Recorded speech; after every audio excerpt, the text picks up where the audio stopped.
Hello everyone, I'm Mark from Gogi Vehicle. Pumunta ako ngayon dito sa Makina Moto Show para silipin ano nga ba ang latest pagdating sa technology ng mga motorcycle. Meron nga ba mga e-motorcycle ngayon na nandito sa loob? Silipin natin yan mamaya. Samahan nyo ako. Tara, mag-ikot tayo.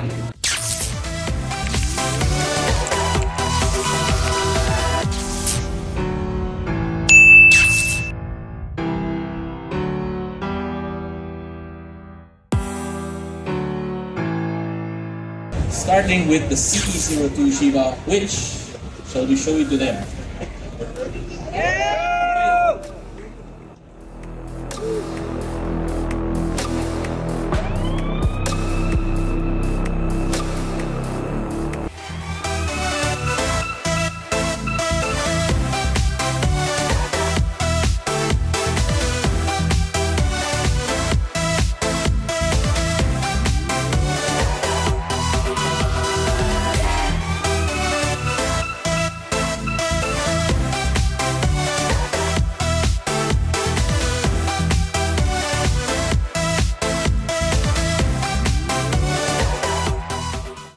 Isa sa mga pinakainabangan dito sa Makina Moto Show at naging highlights na rin ng event, itong pag-launch ng electric scooter ng BMW Motorrad. Ito ang CE02. This is a fully electric motorcycle na nilaunch ngayon dito sa Makina Moto Show. Bagay na bagay ito sa city driving. Kung gusto mong i-explore ang Metro Manila gamit ito, meron itong tamang speed at tamang power ng bagay na bagay dito sa Metro Manila. May maximum power ito na 11 kilowatts at maximum torque of 55 Newton meter. At ang kanyang top speed ay 95 kilometers per hour at ang kanyang top range according to WNTC ay 95 kilometers.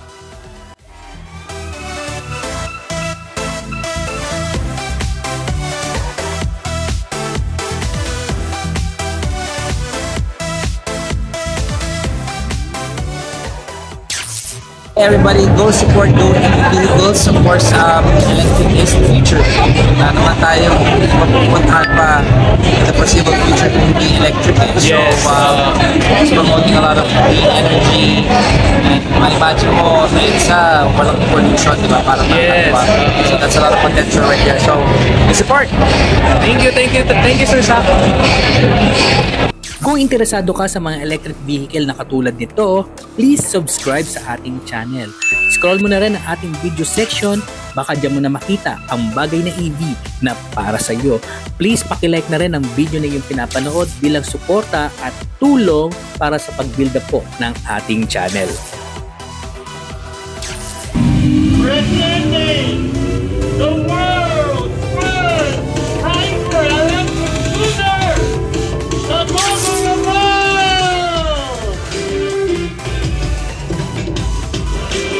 Ladies and gentlemen, Gogoro is now in the Philippines! Okay, ka-EV, isa sa mga pinaka-inabangan ko dito sa Makina Moto Show, itong Gogoro. Nakita nyo naman, nilabas nila dito yung kanilang flagship electric smart scooter. Look at the design, look at the sharp angle. Lahat yata ng angle ay very sharp for aerodynamics, no? At maging yung mga LED lights nito ka-EV, kung nakita nyo lang, napakaganda.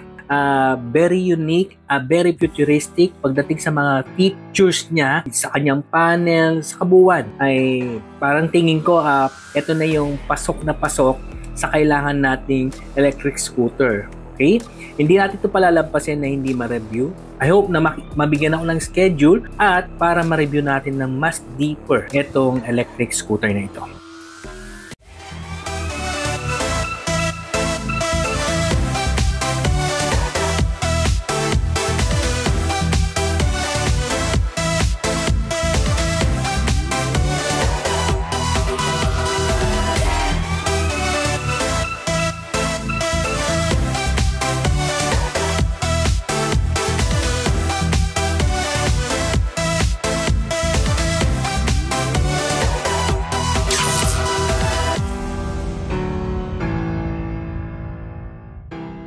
Alright, bukod sa Pulse na nilaunch nila as electric scooter, nandito rin ang kanilang Gogoro Super Sports na merong 0 to 50 kilometers per hour na speed in 3.9 seconds. Okay, meron tong max speed na 96 kilometers per hour at yung kanyang power output nito ay 7.6 kilowatts.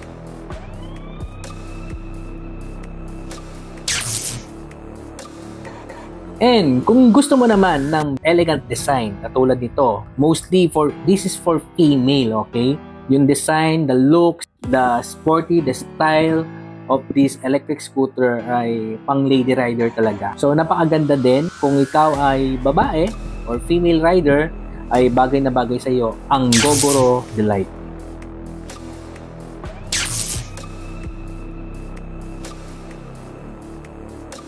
Okay, one of the scooter na nilabas din ng Gogoro dito, itong Gogoro Viva Mix, okay? Tricolor, para siyang kinostomized na electric scooter, alright?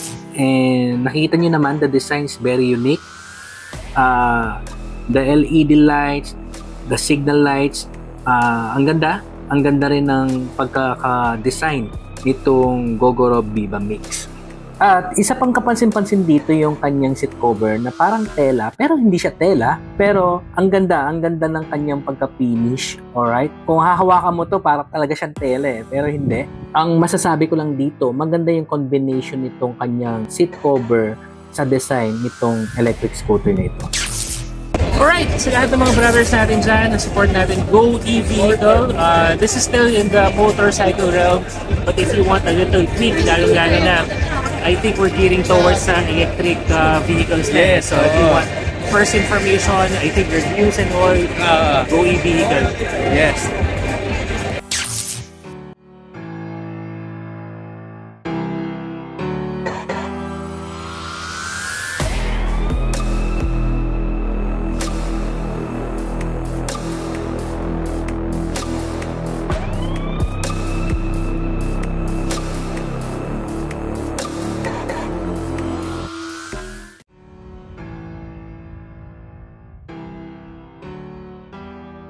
Today, we are going to introduce the AE2, a compact yet dynamic electric vehicle that's perfect para sa ating urban commuters. So you can say goodbye to the hassle of city traffic and hello to a smoother and greener way to travel. And last but not the least, the Ziho has the City Sport, a versatile electric vehicle designed to elevate your urban driving.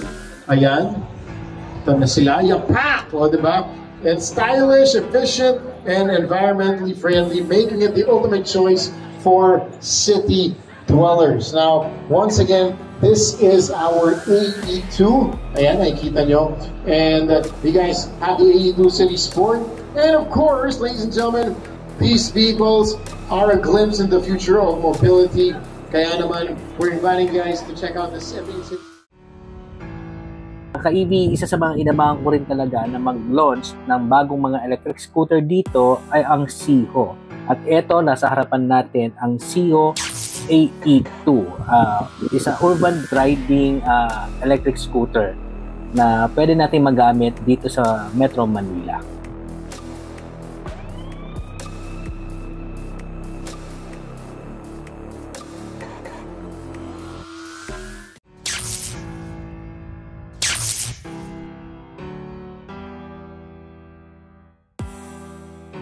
At isa pang nilaunch ng Ziho, yung kanilang City Sport. Okay? Dirt bike yung looks, but kung mapapansin nyo ka-EV, yung kanyang mga gulong o tires ay pang city road ito no? Hindi siya yung pang off-road talaga. So, tingnan natin at kung mapapala rin tayo at magkaroon ng oras ay ma-review natin itong City Sport ng Ziho. What's up, guys? How you doing? It's Air Corruption Ty here. Just want to give you guys a big shout out and make sure you go and follow Go EV. All right, on this channel, subscribe there, like and share as we always do. Much love. Thank you. Ride safe. At syempre, nakita din natin sa area ng Ziho itong AE8. Actually, they have a two variant of AE8. Meron silang AE8 S Plus, one of the pioneer na electric e-scooter na premium na nandito sa Pilipinas. So, isa ito sa mga nauna kong napapanood before, lalo-lalo na sa mga vlog ni Sir Sak. Okay? And of course, nakikita nyo naman yung premium quality ng mga fairings niya, stickers, and all, yung design. Sabi ko, it's good quality of electric scooter itong AE8.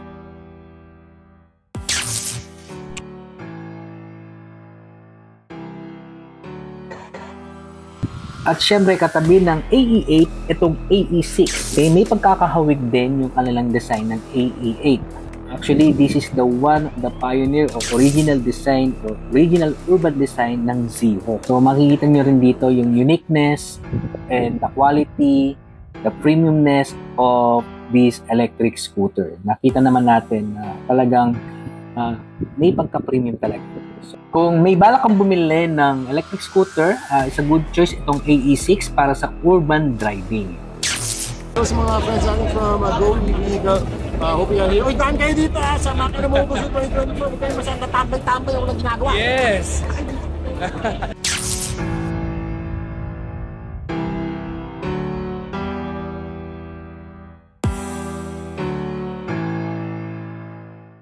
Hi guys, this is Amata and I'd like you to follow Go e-Vehicle because I believe that electronic vehicle is already a future here in the Philippines. And now that we are here at the TVS booth, we have the TVS iQube Electric, which runs 140 kilometers as isang charge, and at the same time the maximum speed is 105. So imagine, and the build, it doesn't even look like an electronic vehicle, to be honest with you guys. And look at the design, the stick design of it. Please take a closer look. So, and it doesn't have, you can connect it on your phone. So imagine that you can browse, you can connect it on your hotspot. So everything that you can do on your phone, aside from, of course, editing and all that, it will be available here at the TVS iQube Electric. So let's go! Isa sa mga hindi ko ina-expect na maglalabas ng mga electric scooter, itong TVS. Most commonly na alam natin, mga gasoline engine yung kanilang mga nilalabas. But now, they have TVS X o Smart Electric Scooter din ito. At kung titingnan mo yung specs and features nito, pagdating sa kanyang panel and all, ay mapapabilib ka. Talagang gawang TVS nga. So, very futuristic din ito at nilabas na rin ito sa Dubai. But now, here in the Philippines ay makikita na natin. At sa ngayon, di pa natin alam kung magkano ang TVS X. Okay? Bukas pa natin malalaman sa kanilang launching sa Day 2 ng Makina Moto Show.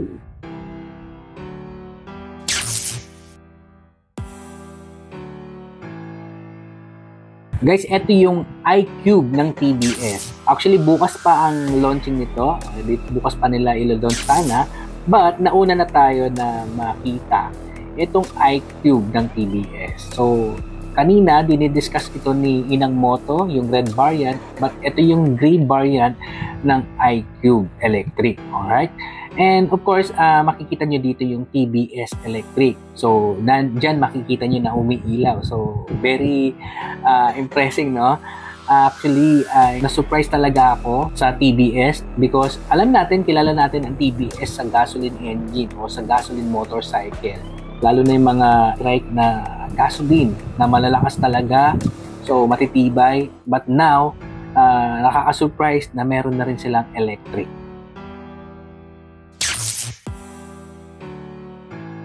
Alright, kilala niyo ba tong looks na ito? AB, yung kilala nating Kawasaki Ninja ay meron ng EV version. Ito ang Ninja EV version ng Kawasaki. Alright, kung nakikita niyo dyan, the looks, diba? The style of Ninja, kuwang-kuwa, talagang nakaka-amaze na ang Kawasaki ay naglabas na rin ng sarili nilang version ng electric bike or electric motorcycle bike na ito na napakaganda. At syempre, ang Kawasaki ay kilalang-kilala ng Pinoy pagdating sa big bike, no? Lalo-lalo na tong Kawasaki Ninja. Natuwa talaga ako nung makita ko itong Kawasaki Ninja na EV version.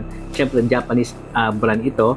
At yan, kung yan ang inaantay nyo mga ka-EV na gusto nyo electric from Japanese brand, ito ang Ninja Kawasaki. And of course, bukod sa Kawasaki Ninja E1, meron din silang bagong nirelease na electric version din. Ito yung Kawasaki ZE1. Isa itong electric motorcycle bike na ang ganda, very astig, at look at the looks of the headlight, di ba? Very sharp. And of course, naalala ko ka-EV dito yung sinasakyan ni Mass Rider Black, di ba? Anyway, alam naman natin na ang Kawasaki ay isa sa mga big four pagdating sa motorcycle brand. At ngayon, naglabas sila ng EV version na tingin ko ay pasok sa panlasa ng Pinoy. Isa sa mga naglabas ng mga electric scooter dito sa Makina Moto Show, etong si Segway. Si Segway ay naglabas ng 3 brand of unit. Unang-una na dito yung kanilang flagship electric vehicle na E300 SE. Napakasimple lang ng design but nakita natin yung kanyang mga features sa loob mismo ng electric scooter nito ay napakarami. At isa pang simpleng design lang itong E110L. Okay, nilabas nila itong electric scooter na ito.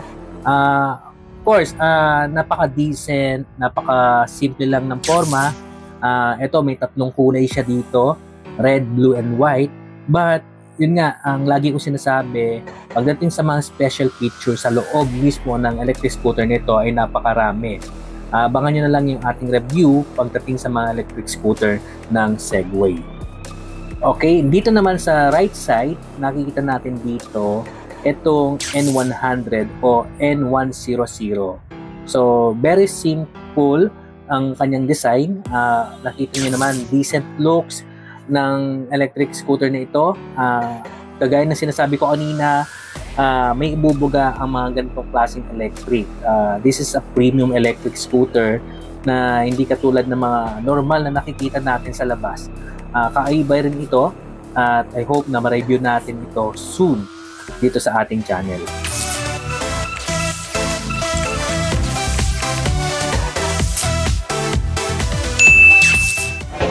Alright guys, yan, natapos na natin ang ating pag-iigot at marami rin tayong mga nakita mga e-motorcycle, e-scooter na nandito. So guys, salamat sa inyong panonood at kung hindi ka pa nakasubscribe sa ating channel, please subscribe na sa ating channel. Let's go! Are you always stressed about your office printer and always running out of ink? SMRG offering a printer for rent, unlimited ink and no maintenance. Please call our contact number or message us on Facebook page. Thank you.